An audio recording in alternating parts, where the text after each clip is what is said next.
Salibonani my viewers lama subscribers AVG News igama umxolisi isibongo ngesakoncube ngithemba lonke liphilile lapha elikhona njalo selilungiselela ukuya ukhefu lephasika lingabantu abanempilo enhle.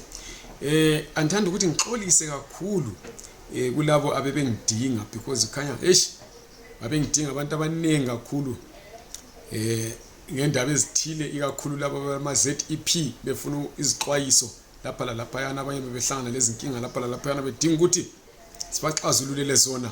Ngiyaxolisa kakhulu ngoba inamba eliyaziyo enhlala ngilipha yona lapha ibingatholakala mbe ngithi ayitholakala kwalezi insuku yasuka yaba lenkinga ke linamba kodwa hayi sengilungisile. Ukhona umuntu wayezama ukuthi ayitshontshe angazi ukuthi umuntu kuyabe sokutheni xa yaphonga usukela umuntu ethi usetshontsha inamba zakhe kungilazi sizathu esikhona kodwa ibisitshontshiwe ngathi mina itshontshiwe kodwa nganelisile ukuthi ngiyithole back ngoba lami kukhona oncane engikwaziyo okungaba yibucwepheshe ukuthi itholakale back kodwa ayikangeni ku WhatsApp ngikhangelela ukuthi kuyena le iholiday isiyaphela nje ngiyabe sengiback ku WhatsApp ngena lani inamba ebelivele liyazi kodwa laba abangilandela ku Facebook bengubhalile kusanda kwenzakala lesi sigameko ukuthi hayi inamba esentholakala kiyo yipi lapha futhi njalo ngeke ngenza ivideo ngikhuluma ukuthi sengitholakala kuyipi inamba okwesikhatshana esincane kungezakala namhlanje embe ngiyitshintshile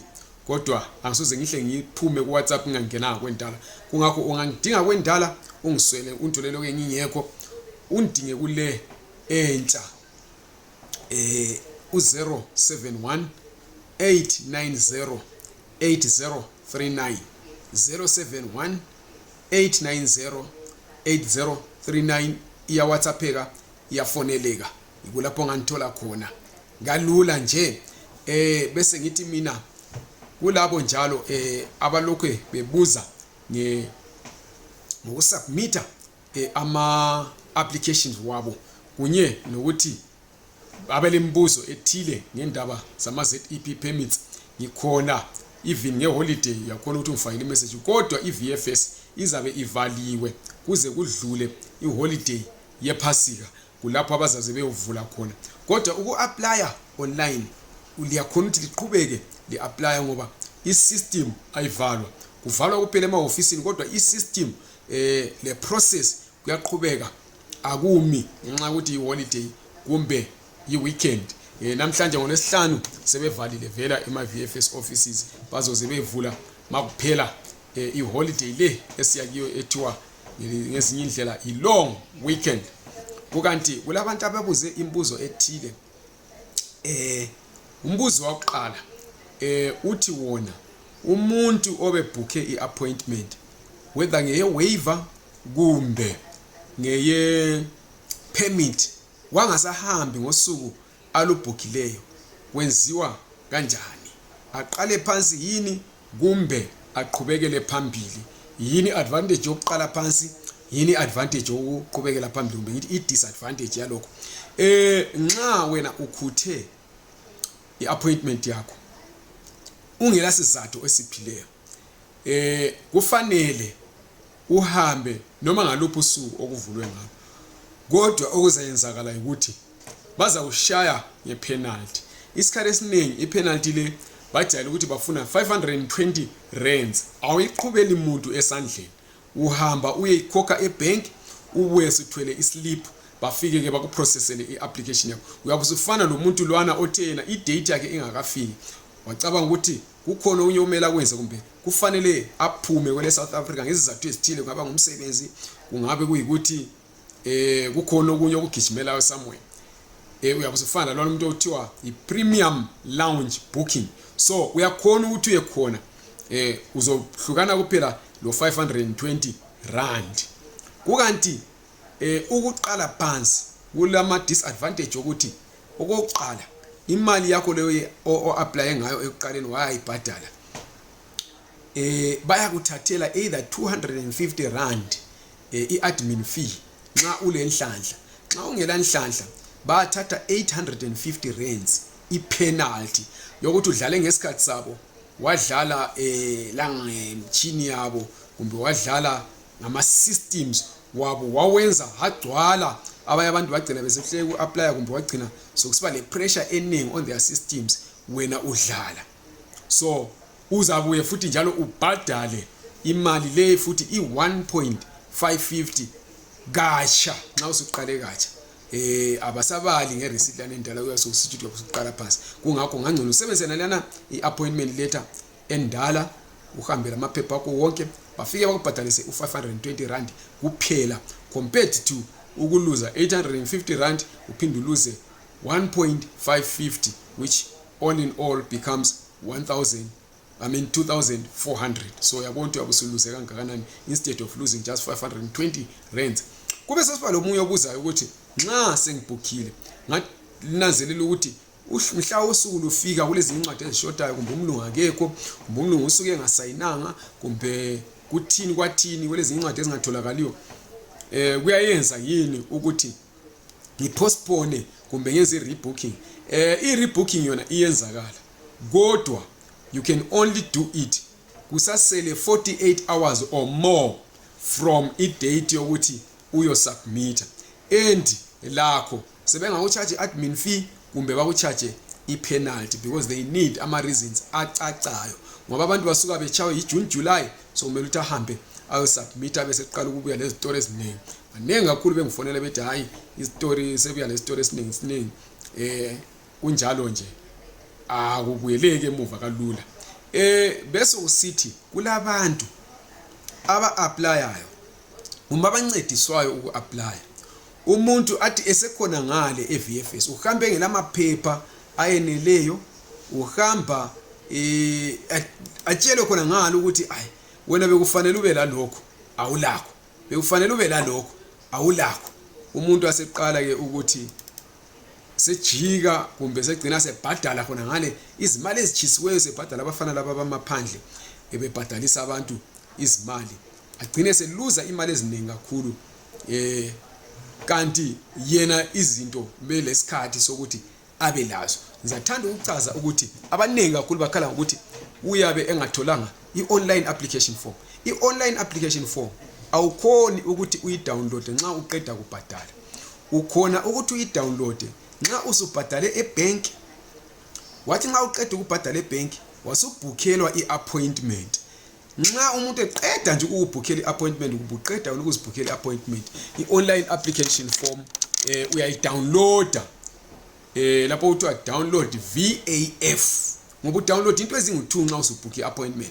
Udownloada i-appointment letter, i-appointment letter futhi even ungakayi-download ihle iye ku-email address leyo eyaregister i-account leyo eku-applyela. Nxa usizwa ngumuntu i-online i-appointment letter iya straight ku-email address yalowo muntu aregister ngayo ku-portal ye-VFS. Nxa uzenzele wena ingena kweyakho i-email nxa usebenzise yona, kodwa layo uyakhona ukuthi i-download from the application portal, iyabibonisa download appointment letter, kodwa phezulu yona vele kahle kahle i-download automatically to the email, kodwa ungayi-download futhi kahle njengoba ngitshilo ukuthi kuyabe kubhalwe download appointment letter but phezulu kwakhona kubhalwe download VAF. Kuyabe kuyi-folder ZEP folder, i-zip folder, iyabe ile online application form lakho, iyabe ile receipt ye payment, iyabe ile checklist, ile zinto ezingu-3 phakathi. Ile checklist leyana oyithole uqala uku-apply eyabe ibhaliwe ukuthi wena kumele ubuye la lokhu la lokhu la lokhu, njalo i-appointment lethi iyabe ibhaliwe layo ukuthi i-appointment yakho isendaweni ethile ngesikhathi esithile. Stick to the place and stick to the time. So isikhathi abakupha sona bakupha i-allowance ye-15 minutes ukuthi ungathiwa 12:30 to 1:45, kuthi ukuthi between those two times all both inclusive usungafika ngo-12:30 usungangena ngo-29 to 1 kumbe ngo-1:45 kumbe ngo-20 to 1 as long uphakathi kwalelo xesha oliphiweyo. So ngizaphinda futhi ukuthi nxa usiya submitter for i-waiver kufanele uhambe uthwele ini wapi ama-documents, ngoba ngidiscover ukuthi abantu abaningi bathi abakuzwisisanga ngakukhuluma kuleya channel yesilungu, kodwa njengoba lathi nasilivulele yona ichannel ngizakuphinda futhi ngikukhulume lapha kufanele okokuqala kulethe ezingu6 eziyisithupha ofanele uhambe lazo. Okokuqala is a duly completed application form. Le application form leli elifilwa nxa umuntu eku-applyela okwakuqala. Angaku-applyela lumuntu ngeke ahle ali-download. Ukhona uku-downloada i-receipt yokuthi uyebhadala ebhenki, a-downloade futhi i-checklist eyabe ilezinto lezi engizifunda manje, right? I-application form iyaze downloadeka nxa usubhadala ebhenki wabhukhelwa i-appointment. Okwesibili yincwadi esayinwe ngumqhashi wakho kumbe umphathi wakho nxa usebenzela ikampani ekhuluma izizathu kumbe ngithi okokuqala iyakhuluma ukuthi yiziphi izinto okufanele ukuthi zibekwe eceleni ukuze wena wanelise ukuthi uapplyele ipermit. So ama requirements okufanele abe waived and lawo abe ngama regulations under i-Immigration Act yase South Africa, imigomo lemibandela ekuvimba ukuthi ungatholi ipermit ngezizathu ezithile yiko yabo ukucela ukuthi kubekwe eceleni. So umlungu wakho kumele ukubhalele incwadi le ekhuluma ukuthi lokho kubekene eceleni ngasizathu esithile, lokho ku regulation bani kubekene eceleni ngasizathu esithile. Nxa ungumuntu wena ofuna i-business permit or i-business waiver uyazibhalela lincwadi ukhuluma ukuthi yikuphi ofuna kubekwe eceleni njalo ngasizathu bani. Kube sokusithi ube okwesithathu le CV. I-CV akusonto umele ukuthi izibe lihle kakhulu wathi yona liya i-CV yakho ohamba layo nxa usiyamaketha yiyo efuneka la. Okwesine i-copy ye-passport yakho, lama visa wonke oke waba lawo, i-DZP eka 2010, i-ZSP eka 2017, i-DZP eka 2010, i-ZSP eka 2014, le ZEP ka 2017. Zaphinda futhi i-DZP eka 2010, i-ZSP ka 2014, le ZEP ka 2018. Yiwo la mavisa funeka. Nxa ungasatholi la mabili i-DZP le ZSP ungakhali kakhulu. Se photocopy i-ZEP yakho uhamba uthole yona yodwa. Ube ususiba le passport yakho. I-passport lapha udinga le passport entsha olayo manje nxa kuyikuthi ngulwana umuntu othe ipermit yakho ise-expire wasuthatha i-passport entsha. Hamba le passport yakho le eyamanje kodwa le copy ye-ZEP. Sungahamba njalo le copy ye-passport na le ndalo ukwenza ukuthi babone ukuthi ngempela. Okwesi-5 kumele uhambe le contract yakho yasemsebenzini esayinwe nguwe lomqhashi wakho, lobabili kumele esayine. Wena usayina lapho kubhalwe khona employee, umqhashi wakho lapho ubhalwe khona employer. Kube sosiba njalo le background ye company leyo oyisebenzelayo for ama record purposes Home Affairs. Nxa wena usebenzela umuntu lo ngenxa ukuthi akasi company kufanele ukubhalele incwadi ekhuluma ukuthi umxolisi Ncube usebenzela mina endlini yami engugadena njalo ngimkhatshe ngosuku oluthile usebenza lokhu la lokhu la lokhu, ibe incwadi nje encane abe sekuphotocopyela i-ID yakhe akucertifywa lutho bazicertifyela ngale. So ngokho lokhu kongu6 ofanele ube lapho. Bese ngigcizelela futhi ukuthi incwadi evela ku-employer kufanele layo isayinwe ngu-employer wakho, afake ama details wakhe afoneleka khona legama lakhe ligcweleyo. La le engiyokugcina nithe mina nxa usebenzela ungasebenzeli company usebenzela umuntu kufanele ukubhalele yona as i-confirmation of employment. La umele ayisayine, afake igama lakhe, afake i-address yakhe, abe sefaka le phone number yakhe. Kukanti incwadi lezi ezibhalwayo zombili le incwadi zombili ya nxa kuyikuthi usebenzela umuntu, le incwadi ebhalwa ngu-employer as confirmation of employment, la le motivation ibizwa i-motivational letter le eka employer ekhuluma ukuthi wapha ama requirements omela waive, kufanele ibe directed to the Department of Home Affairs ibe le date. Ngithemba sizweni lapho angazwisisanga khona ngoba lami ngiyakwazi ukuluma amagama lapha yana ngigcine lami ngingasazizwa ukuthi ngithini. Nxa ungazwisisanga ungibuze ngikuchazele. Nxa ufuna ukuthi njalo bekwazi kwenziwa njani lokho izincwadi okuthile kumbe usukwenzile wena ufuna ukuthi ubuze ukuthi kuqondile yini, ngikhona mina enambeni zona leziyana. Ungabi lohlupho, ungesabi ungithinta noma phakathi kobusuku. Kodwa lapho esixabane khona kunxa usumfonela singavumelananga kumbe usumfakela ivoice note singavumelananga. Ungamfakela ivoice note singavumelananga angizihluphi ngayo vela ngiyilalele ngoba nginama voice notes amaningi engathunyelwayo abantu bengithuka, abantu belahlekile, abantu bekhuluma into ezingacaciyo. Nxa ufuna ukuthi umfonele ukuze uzwisise kahle uyangifakela imessage. Ngixolisi ngingakufonela yini? Ngitsho ukuthi hayi okwamanje ngibhizi, ufone ngesikhathi esingaka kumbe ngithi hayi fona. Ungamani wena ungidumele ungifonele. Inamba engayaziyo angiyibambi. Ngiyabonga kakhulu libe le phasika elihle kakhulu.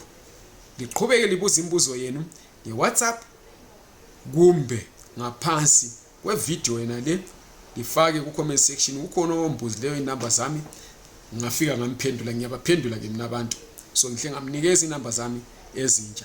Wakhuluma lami usehambile ukuyasubmita ubelaye ngomunye obesethe yena ayi uselahlekelwe liform. Ngamtshela ukuthi hayi ku folder enje wayithunyelwayo ebhalwe ZEP yikho lapho okule application form lakho khona. Ngiyabonga. Lingakhohlwa ke ukuthi li subscribe, li like ivideo le, liphinde li share.